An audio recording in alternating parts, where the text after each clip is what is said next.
আমি বলেছি সেই দিন গেছে, একেবারেই গেছে।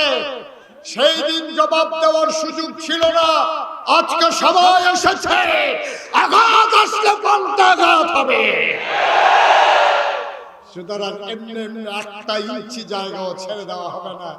ভারতের হেরা আন্ডারে ধমকা আইয়া সেটা আপনার পতাকা ফুরায় না, এটা নিয়ে মনে করছে ওই যে বাফের কাছে ফুট সবসময় ছুটু ছুটু হয়ে থাকে। ফুটেছে কিন্তু সুপ হয়ে গেছে, হেবাড়াই করতে পারতো না। এবারে মনে করছে ফুটছে ছুটতে ছুটতে। ইন্ডিয়া তো বড় দেশ, তারা মনে করছে আমরা বাংলাদেশের তারা সব সময় ছুটু। এই দিন কি বেড়া আসেনি, বেড়া এদিন বেড়া আছে। বাংলাদেশের যেই গোলাবাদ পুলিশের সামনে বন্দুকের গুলির সামনে সিনা টান টান করে দাঁড়াতে পারে, পানি পানি বলে পিপাসার্ত মানুষগুলোকে পানি পান করাইতে করাইতে শাহাদাতের তামান্না নিয়ে জীবন দিতে পারে, এই 18 কোটি বাঙালিকে ভারতের শক্তি নাই দাবাই রাখতে পারে। ঠিক কি না?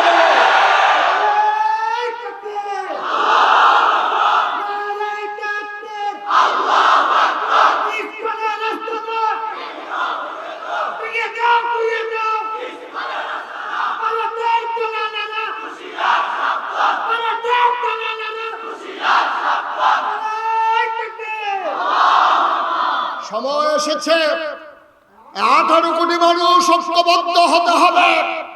কে কোন দল করে আমার দেখার বিষয় না। এই বাংলাদেশ তোমার আমার বাংলাদেশ। ঠিক কি না? এক ইঞ্চি জায়গার জন্য প্রয়োজনে জীবন দেব, বাংলার ভূমি দেব না। রাজি আছো কিনা? হাত তুলে দেখো।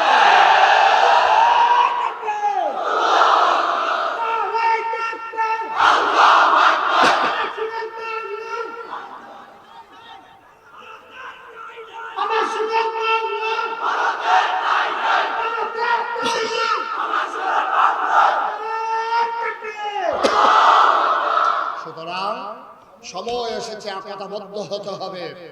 সময় এসেছে সিংহের মতো গর্জন দিয়ে জেগে উঠতে হবে।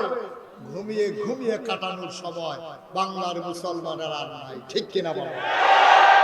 যে কথাটুকু বলছিলাম, নবী যখন দাওয়াত দিয়েছেন মানুষ হয়েছে কয় ভাগ? হ্যাঁ, সচেতন শ্রোতা, কয় ভাগ? একদল আল্লাহওয়ালা সাইতে আছে, সকলে আইসে মাথা ফাইতেন না, বিষয়টা লাভ নাই। মারহাবা কয় না। যে কথাটুকু বলছিলাম, মানুষ কয় ভাগ? একদল আল্লাহওয়ালা, আরেকদল শয়তান, একদল জান্নাতি, আরেকদল, একদল ফেরেশতার চাইতে উত্তম, আরেকদল জানোয়ারের চাইতে। দুই দলের কথা কোরআনে আছে নাকি নাই? এক দলের কথা বলে দিয়েছে, ওয়ালাহুম কুলুবুন লা ইয়াফকাহুনা বিহা ওয়ালাহুম আয়ুনুন লা ইউবসিরুনা বিহা ওয়ালাহুম আযানুন লা ইয়াসমাউনা বিহা উলাইকা কাল আনআম বাল হুম আযাব। আরেক দলের কথা কয় রাদিয়াল্লাহু আনহুম ওয়া রাদু আনহু, তাদের ব্যাপারে আল্লাহ খুশি, আল্লাহর ব্যাপারে তারা খুশি। এমন একজন মানুষ, নাম তার হযরত ওমর। সুবহানাল্লাহ বলবেন? কি নাম তার? শয়তানওয়ালা না আল্লাহওয়ালা? শুধু কি আল্লাহওয়ালা? আজকে ওমরের জীবন থেকে দুই একটি কথা শুনবো ইনশাআল্লাহ, আর নিজের ঈমানকে তাজা করে নেব। আল্লাহ আজ সবাই পড়ে না আমিন। মনোযোগ নষ্ট হয়ে গেছে, গভীর মনোযোগ, মাছের মতো নিষ্পলক নয়নে খরগোশের মতো কান খাড়া করে তাকিয়ে থাকবেন শুধু আমার দিকে, আর কান খাড়া করে প্রতিটি কথা বুঝলাম না কি শুরু করছে ছেলেরা। আমিন কন, জোরে কন, আর জোরে। সেই উমরের কথা শুনবো, মন চায়। আল্লাহর নবী দুনিয়াতে নাই, আবু বকর সিদ্দিক বিদায় হয়ে গেলেন। ও মুসলমান, মন দিয়ে শোনো, প্রাণ উজাড় করে শোনো। সব মাহফিল এক মাহফিল মনে কইর না। কেন জানি ওরাইলের মাহফিলে এসে মন সাক্ষী দিয়েছে, তোমাদের মাহফিল আমার আল্লাহ কবুল করে নিয়েছে। আমার মন সাক্ষী দিয়েছে তোমাদের মাহফিল কবুল। আমি সালমান, হযরত ওমর, আবু বকর সিদ্দিক দুনিয়াতে নাই। সবাই মিলে ওমরকে তালাশ করতেছে, ওমর কই, ওমর কই। কেউ আর খুঁজে পায় না ওমরকে। খুঁজতে খুঁজতে খুঁজতে খুঁজতে সবাই পেরেশান হয়ে গেল। এক ক্রাইসিস পিরিয়ড, কেমন করে আমরা ওভারকাম করব? নবীজি নাই, আবু বকর নাই, উমর গেল কই? কই গেল উমর? সবাই দৌড়ে দৌড়ে উমরের বাড়িতে গেলেন। তাকায় দেখে ঘরের দরজা ভেতর থেকে বন্ধ। নক করলেন সবাই, সালাম দিলেন দরজায় দাঁড়িয়ে। এবার উমর আস্তে করে বের হয়ে আসলেন। চোখ তার বড় বড়, গালগুলো হয়ে গেছে লাল, চোখের পানি পড়ে পড়ে, দাড়ি মুবারক দাড়ি ভিজে গেছে, পাঞ্জাবি ভিজে গেছে। সবাই কয় উমর, আবু বকর নাই, আমরা মুসলমান যাব কই? আপনারও খুঁজে পাই না। আমি কই গিয়া ঘরের ভিতরে লুকাইছেন? উমর কান্দার কয়, আমি জানতাম তোমরা আমারে তালাশ করবা। আমার বড় ভয়, অন্তরে আমার বড় ডর। তোমরা যে আবু বকরের পরে আমারে যদি খলিফা বানাই দাও, আর আমার শাসন আমলে ফুরাত নদীর তীরে একটা কুকুর যদি না খেয়ে মারা যায়, কিয়ামতের ময়দানে কুকুরটা যদি আল্লাহরে ডাক দেয়, আল্লাহ তোমার এই সেই উমর যার আমলে আমি কুকুর না খাইয়া মারা গেছিলাম, এটার বিচার চাই। এই কুত্তাটা যদি আমার নামে আদালতে মামলা দেয়, আল্লাহর আদালতে আমি উমরকে যদি কাট করায় দাঁড় করায়, সেই দিন আমি কি জবাব দেব? এই ভয়ে আমি লুকিয়ে আছি। ভাই আমারে মাফ করে দাও, আমারে তোমরা খলিফা বানাইও না। সবাই কয় আপনি ছাড়া কে হবে? সবাই ধরে বানিয়ে দিলেন। ওমর ঘুমায় না, আশার নামাজ পড়ে একটু শোয়। সবাই যখন গভীর ঘুমে মগ্ন, ওমর আস্তে করে ঘুম থেকে উঠে যায়। ওমর একটা বিখ্যাত চামড়ার চাবুক ছিল ওমরের। ওমর চামড়ার চাবুকটা নিয়ে বের হয়ে যেতেন। তিনি ওই মরুবাত্তরে ঘুরতে ঘুরতে ঘুরতে ঘুরতে একবারে বর্ডার বেল্টে সীমান্ত এলাকায় চলে যেতেন। তিনি খেয়াল করতেন কে খায় কে খায় না, কে ঘুমায় কে ঘুমায় না। অর্ধ পৃথিবীর প্রেসিডেন্ট, ওনারা পৃথিবী একটা মিষ্টি কুমড়ার মতো, এটা সমান করে অর্ধেক ভাগ করলে যেমন ওটা পৃথিবীটা অর্ধেকটার প্রেসিডেন্ট ছিলেন। সুবহানাল্লাহ বলবেন না? আমিরুল মুমিনিন, ওনাকে একটু জায়গা দিয়ে দেন, উনি দ্রুত চলে যান। বয়স্ক মানুষ তো, একটু ফাঁক করে দেন, তাড়াতাড়ি করে। আপনি একটু ফাতলা ফাতলা গাইড দেন,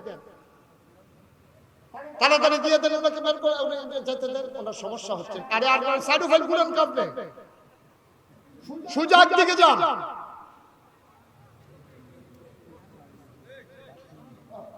একটা মাহফিলের মাঝ দিয়ে এভাবে হাঁটে, আপনি বয়স্ক মানুষের ভিতরে এসে বসছেন কেন? ঠিক আছে, ফাইন, আল্লাহ যেন কবুল করে। সবাই কোনা আমিন, জুড়ে কোনা আমিন। যেই কথাটা বলতেছিলাম, তো উমর আসার নামাজ পড়ে সবাই যখন ঘুমায়, উমরের ঘুম নাই। উমর সেই উমর না। উমরের কতগুলা কথা দেখো। উমর খলিফাতুল মুসলিমিন, আমিরুল মুমিনিন, উমর অর্ধ পৃথিবীর প্রেসিডেন্ট। অবন্ধু, আল্লাহর নবী একদিন ডাক দেয়া পানা খাতামুন নবিয়্যিন লা নবিয়্য বাদি, আমি হলাম সর্বশেষ নবী, আমার পরে আর নবী নাই। ওমর রে ওমর, আমার পরে যদি নবী থাকতো তাইলে তুই ওমর নবী হইতি। মানুষটার দাম কম না বেশি? কথা পায় না দেখি, কম না বেশি? মানুষটার অনেক দাম। এই ওমর রাদিয়াল্লাহু তাআলা সবাই যখন ঘুমিয়ে পড়েছে, চামড়ার চাবুক নিয়ে তিনি ঘুরতে ঘুরতে বর্ডার বেল্টে চলে গেলেন, একবারে সীমান্ত এলাকা। এরপরে আর মদিনা নাই। তিনি ঘুরতেছেন, তিনি ঘুরতেছেন। আকাশে একটা পূর্ণিমার চাঁদ হাসে, ফকফকা জ্যোৎস্না, কোনো শব্দ নাই। পাখিগুলো আপন নিরে ঘুমিয়ে পড়েছে, গরুগুলো গোয়াল ঘরে ঘুমায়। বেওয়ারিশ কুকুরগুলো নিরাপদ আশ্রয়ে ঘুমিয়ে পড়েছে। ছোট্ট শিশু মায়ের বুকে মুখ রেখে ঘুমায়। প্রিয়তম স্বামী প্রিয়তমা স্ত্রীকে নিয়ে ঘুমিয়ে পড়েছে। কেউ জাগনা নাই, কেউ জাগনা নাই। হযরত ওমর হাঁটতেছে, রাত জাগা পাখি কোথায় কুহু কুহু শব্দে ডেকে উঠেছে। আর হুক্কা হুয়া আওয়াজে দূরের ওই মরু প্রান্তরের শিয়ালগুলো ডাকতেছে। ওমর হাঁটতেছে আপন মনে, ওমর ঘামতেছেন, চোখ বেয়ে বেয়ে মাঝে মাঝে পানি পড়ে। কি সুন্দর পৃথিবী, আমি ওমর একটা নিকৃষ্ট মানুষের মতো, আমার কি জানি হবে রেখে আমাদের ময়দানে। হঠাৎ করে তিনি শুনলেন দুইটা বাচ্চার কান্নার আওয়াজ শোনা যায়। সুবহানাল্লাহ বলবেন না? দুইটা বাচ্চা কাঁদতেছে। ওমর কান্নার আওয়াজ শুনে আওয়াজটাকে লক্ষ্য করে দিলেন। হযরত ওমর দৌড়তে দৌড়তে চলে গেলেন একটা তাঁবুর কিনারে। তাকাইয়া দেখে তাঁবুটা চতুর্দিক দিয়া ছেঁড়া, তাঁবুর ভিতরে মিটি মিটি আলো জ্বলে। হযরত ওমর সিরা জায়গা দিয়ে ভিতরে তাকাইয়া দেখে ছোট দুইটা বাচ্চা পেট মাটির সাথে লাগাইয়া শুয়ে আছে, নিচে একটা করে পাথর দেয়া আছে। আর মহিলাটা একটা পাতিলার ভিতরে একটু পানি আর কয়েক টুকরা পাথর দিয়া আগুন ধরাইয়া চুলা ধরাইয়া কাঠি দিয়া নাড়তেছে। আর বাচ্চাগুলা কাঁদতেছে আর বলতেছে আম্মা ও আম্মা, আম্মা, আম্মা গো, তুমি না বলেছো কাফেরের দেশে খানা নাই, মুসলমানের দেশে খানার অভাব নাই। সকালে ঢুকলাম মদিনায়, দুপুর হয়ে গেল, কেউ খবর নিল না। দুপুর গড়িয়ে সন্ধ্যা হয়ে গেল, কেউ তালাশও করল না। আম্মা ও আম্মা, মাঝরাত পার হয়ে যায়, খিদার জ্বালা তো আর সইতে পারি না গো আম্মা। কেউ তো খবর নিল না। কই তোমার উমর, কই তোমার মুসলমান, কই তোমার মুসলমানের দেশ? আম্মা বাঁচবো না, তাড়াতাড়ি খাবার দাও। মা অন্যদিকে ফিরিয়ে চোখের পানি মুছে আর পাথরগুলা নাড়ে, বাচ্চাদেরকে মিথ্যা সান্ত্বনা দেয়। বাবা তোমরা ঘুমাই যাও, খাবার রেডি হইলে আমি তোমাদেরকে ডাকবো। বাচ্চাগুলার কান্না উমর শুনলেন, আর মায়ের ওই চুলার ভিতরে পাথর দিয়ে নাড়াও দেখলেন।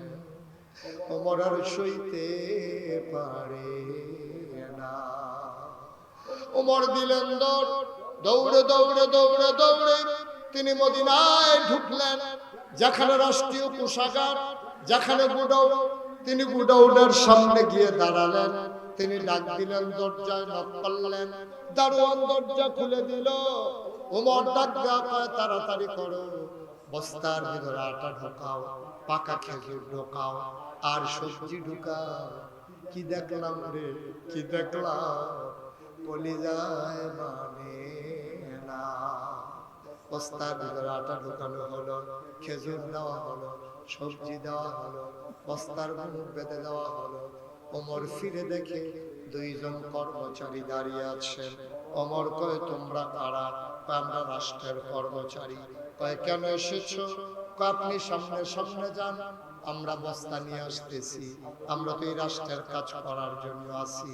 ওমর কয়, না, আটার বস্তা তো তোমাদের মাথায় দেওয়া হবে না।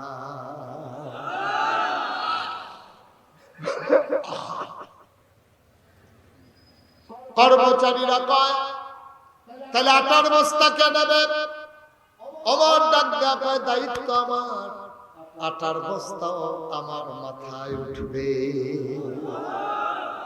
কর্মচারীর একজন আরেকজনের দিকে তাকায়, কি পাগল হয়ে গেছে নাকি ওমর?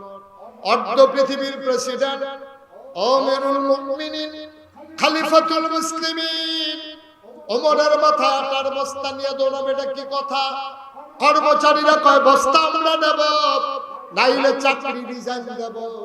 চাকরি করব না, সব আপনি পালন, আমাদেরকে কেন রাখবেন, বিদায় করে দেন।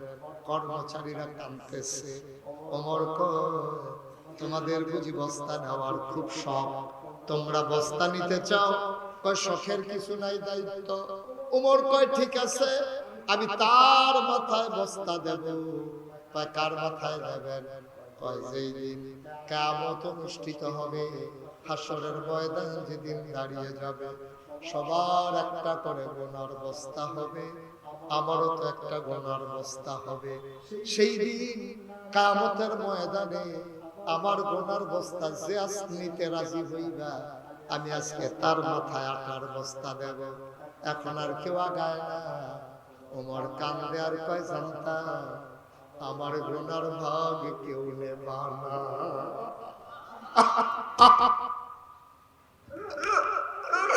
আজকে বাড়িতে যাইও, আজকে বাড়িতে যাইও, নিজের বিবিরে ডাক দিয়া আমি যে টাকা পয়সা কামাই করি, মাঝে মাঝে যদি গুনাহ করে ফেলি, তুমি ভাগ নেবা নাকি? বিবি একটা শব্দ করবে না, তোমার সন্তান গুনার ভাগ নেবে না, তোমার বিবি গুনার ভাগ নেবে না। বাংলার মুসলমান, রঙের ঘোড়া দৌড়াইও না।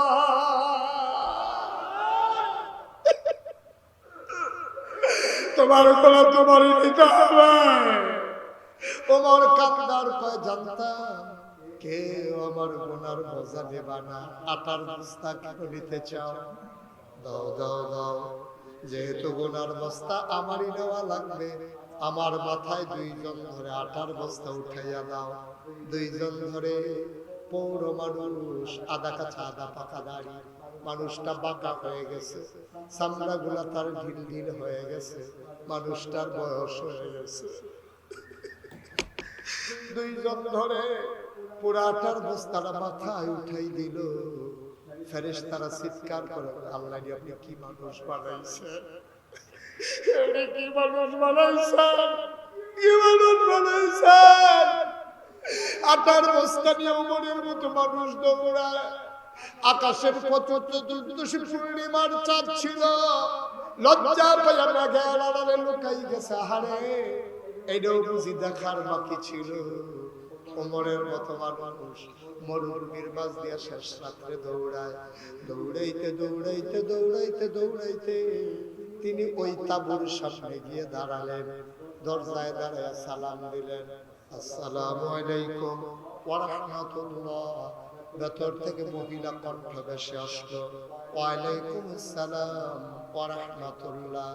মহিলা দেখায়, কে কে কে আমার দরজায় দাঁড়িয়ে সালাম দেয়?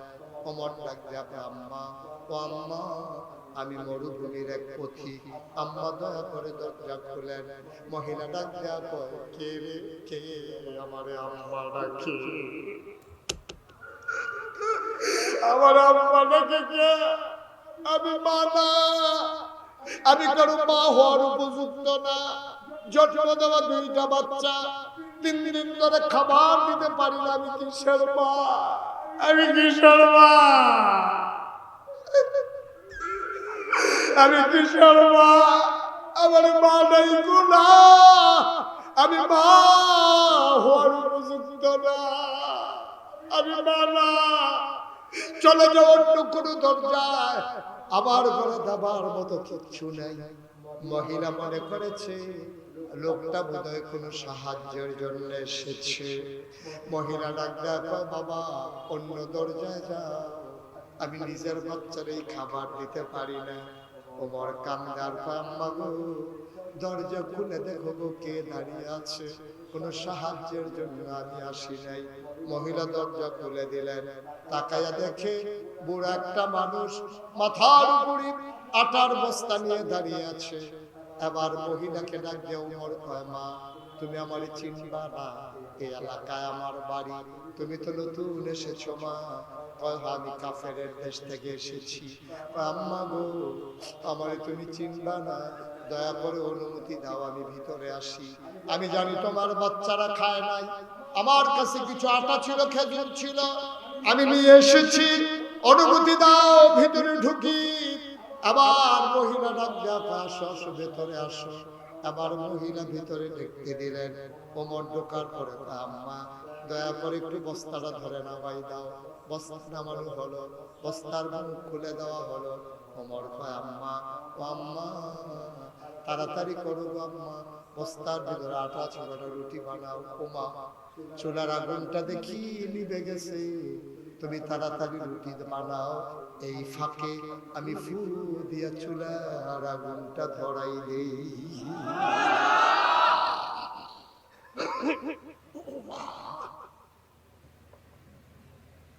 আর্ধ পৃথিবীর প্রেসিডেন্ট আমিরুল মুমিনিন হযরত ওমর ওই মহিলার ঘরে ফু দিয়ে আগুন ধরায়। সুবহানাল্লাহ কয় না?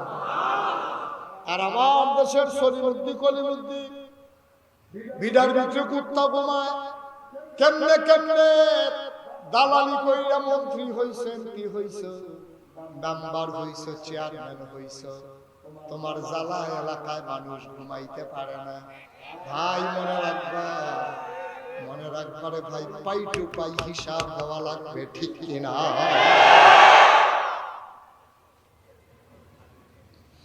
হাইলো তোমার ফু দিয়ে আগুন ধরায়, মহিলা রুটি বানাইয়া বানাইয়া উমরের হাতে দেয়। আর উমর রুটিগুলো খোলার ভিতরে দিয়া শেখতেছে। দুইটা রুটি বানানো হয়ে গেল। আবার উমর ডাক ডাকা, আম্মা ও আম্মা, আম্মা ভাইদেরকে ডাকবো নাকি আম্মা? আমার ভাইয়েরা তো কিচ্ছু খায় না, চেহারাটা শুকাইয়া কেমন চুপসে গেছে গো আম্মা। মহিলা ডাক ডাকা, বাবা উঠাও, আমার ছেলেরা 3 দিন ধরে কিচ্ছু খায় না। ওমর উঠাইলেন, ভাই উঠো উঠো উঠো, তোমাদের জন্য খাবার রেডি হয়ে গেছে। ওমর আবার রুটি ছিঁড়ে ছিঁড়ে খেজুরের বিচি ফেলে রুটির ভিতরে খেজুর দিয়া ওমর কয়, আমি লুকমানে একটা, মুখ চলে আসে দুইটা। একটা মুখের ধাক্কা দিয়ে আরেক মুখে খাবার দেয়। আমি বাচ্চাগুলোর ইচ্ছে মতো আদর করে খাওয়াইতেছি। মহিলা বারবার আর চোখে ওমরের দিকে তাকায়, তাকাইয়া দেখে বুড়া মানুষটা লোকমা দিয়া বাচ্চাদেরকে খাওয়ায়। আর গাল ভেবে, দাড়ি ভেবে টপ টপ করে পানি পড়ে বুকের পাঞ্জাবিটাও ভিজে গেছে।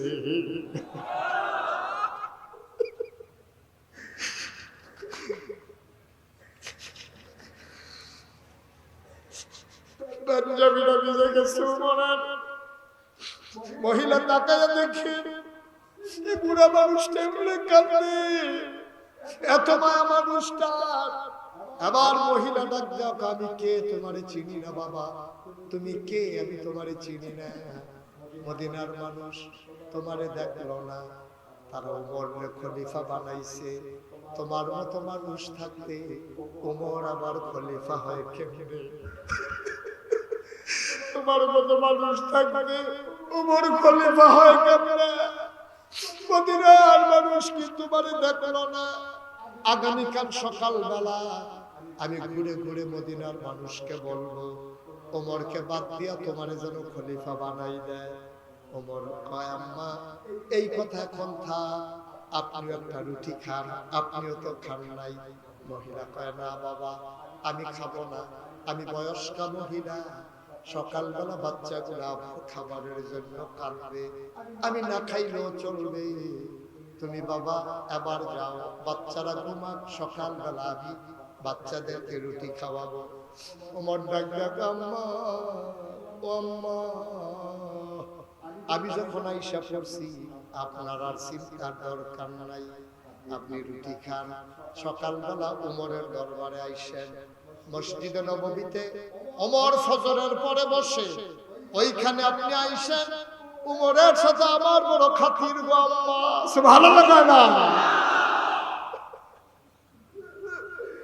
ওমরের সাথে আমার বড় খাতির, আমি যা বলি ওমর তাই করে, আমি যা বলি ওমর ফালায় না গো আম্মা।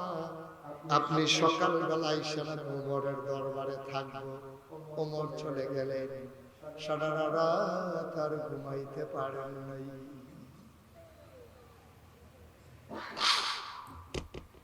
জবাবদিহিতা, জবাবদিহিতা কারে? সারা রাত ওমর আর ঘুমাইলেন না। হযরত ওমর তাহাজ্জুদ পড়লেন, ফজরের নামাজের ইমামতি করলেন, মুসল্লিদের দিকে ঘুরে বসলেন। সবাই দেখে উস্কো খুস্কো চুল, দাড়িগুলো তার এলোমেলো, গালগুলো তার লাল, চোখগুলো তার বড় বড়। সবাই ভয় পেয়ে গেল। ডাক দিয়া ইয়া আমিরুল মুমিনিন, আপনি কি অসুস্থ নাকি? রাতে কি ঘুমান নাই? ওমর কয়, ভালো ঘুমাইতে পারি নাই, আমি সুস্থ আছি, ভালো আছি। কথা বলতেছেন, কারো কোনো সমস্যা আছে কিনা? এমন সময় ওই রাতের মহিলা দুইটা বাচ্চার হাতে ধরে ধরে মসজিদে নববীর দরজায় এসে দাঁড়িয়েছেন। একজন লোকের জিজ্ঞেস করে, ভাই, ও ভাই, এখানে ওমর কোনটা? বলছিল সকালবেলা নাকি এখানে ওমর থাকে। আবার লোকটা আঙ্গুল দিয়া দেখাই দিছে, ওই যে মাঝে বসা লোকটা, ওই লম্বা মানুষটা, ওই যে চিকন ধরনের গরম, আর ওই যে লম্বা মানুষটা, এইটাই তো ওমর। মহিলা তাকায়া দেখে, রে আঙ্গুল দিয়া যারে দেখাই দিছে, এই মানুষটাই রাতের বেলা ফু দিয়া চুলায় আগুন ধরাইছে।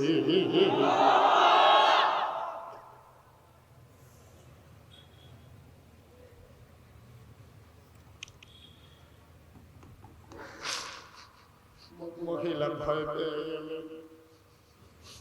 মহিলা মনে করলেন, এই মানুষটারে শুনাইয়া শুনাইয়া আমি গালিগালাজ করছি,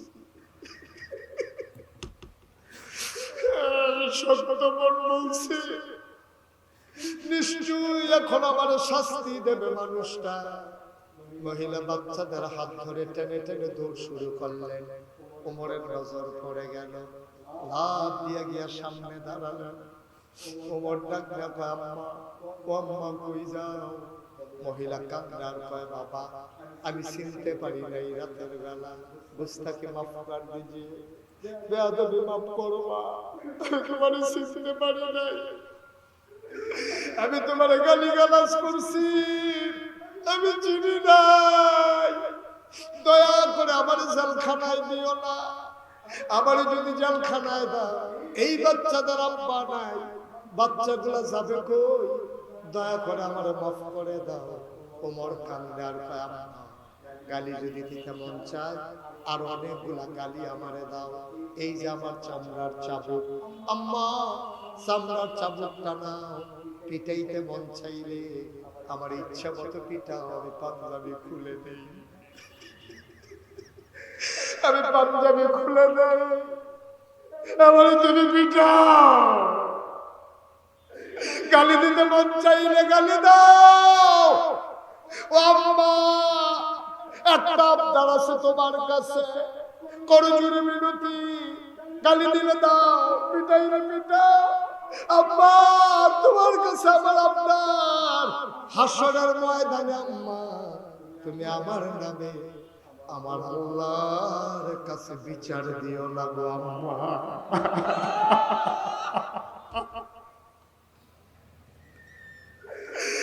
আমার নামে বিচার দিও না গো আম্মা, আমি বড় ভয় পাই, আমি খলিফা হইতে চাই নাই, না না,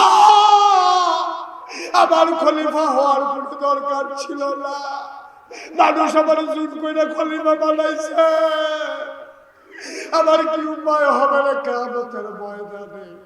ওমর হাউমাউ করে কান্না শুরু করে দিলেন। আজকে বাংলাদেশ বড় কষ্টের বাংলাদেশ, ৫৩ বছর হলো বাংলাদেশ স্বাধীন হলো, আমার বিধবা মায়ের চোখের পানি শুকালো না, ওই ভাড়া কন্যার বিয়ে দেওয়ার জন্য রাষ্ট্র ব্যবস্থা নিল না, আমার বাংলাদেশ মানুষ স্বাধীনতার স্বাদ এখনো পেল না। আমার মনে হয় আজকে আমার ঘন ঘন নেতার দরকার নাই, সারা বাংলাদেশে আমার মনে হয় একটা ওমরের বড় দরকার, ঠিক কিনা?